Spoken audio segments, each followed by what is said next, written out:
de clôturer cette audition qui était vraiment très, très éclairante et enrichissante. Et je vous remercie encore une fois tous d'y avoir participé. J'aimerais tout d'abord évoquer avec vous les travaux de la délégation, puisqu'il est vrai que vous avez parlé de la vie chère, vous avez pas évoqué tout ce qui avait été mis en place depuis et dont on ne voyait pas de solution. Il est vrai que la délégation s'attelle non pas pour un énième rapport qui sera mis dans un placard, mais j'apporte beaucoup d'importance à ce que nos travaux se traduisent dans les faits.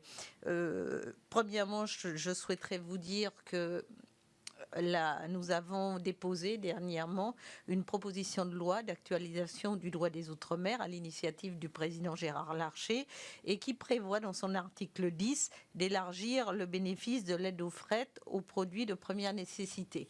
Donc c'est une petite approche, mais qui pourra peut-être permettre d'améliorer les choses. J'ai bien compris que vous avez beaucoup insisté sur la continuité territoriale. Bon, il est évident, on fait le comparatif avec la Corse.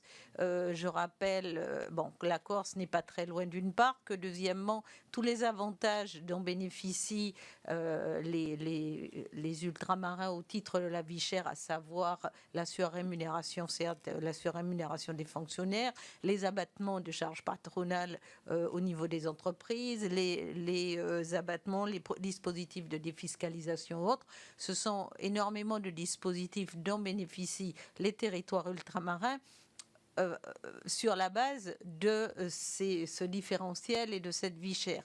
Donc, il serait illusoire de penser qu'on pourra vendre dans un supermarché ultramarin un produit exactement au même prix qu'on peut le trouver à Paris.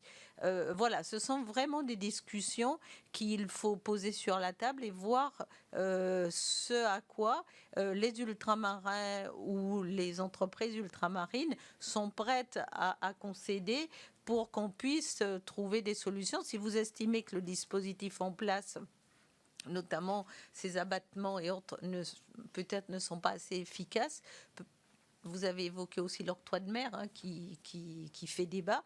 Donc j'espère qu'à l'issue de toutes ces nombreuses auditions, on pourra arriver à lancer ne serait-ce que des dispositifs qui pourront, d'un côté comme de l'autre, faciliter le quotidien des ultramarins. Et nous comprenons, vous êtes aussi vous employez de nombreuses personnes, donc vous êtes des acteurs économiques des territoires, et on ne peut pas non plus vous demander de faire du social. C'est normal, c'est logique, et vous l'avez justement indiqué, une entreprise qui n'est pas compétitive, elle met la clé sous la porte, et évidemment avec toutes les conséquences que cela implique. Donc c'est un travail collectif, et je pense que nous allons poursuivre ces discussions de manière à trouver un consensus, une solution qui puisse permettre in fine à nos concitoyens de pouvoir se nourrir, de pouvoir se vêtir, de pouvoir aussi travailler, parce que j'ambitionne aussi de développer l'économie de ces territoires, parce qu'il n'y a pas de raison que ces territoires ne puissent pas se développer. Et j'espère aussi avoir un peu apaiser à travers ces discussions certains a priori et certaines discussions un peu stériles.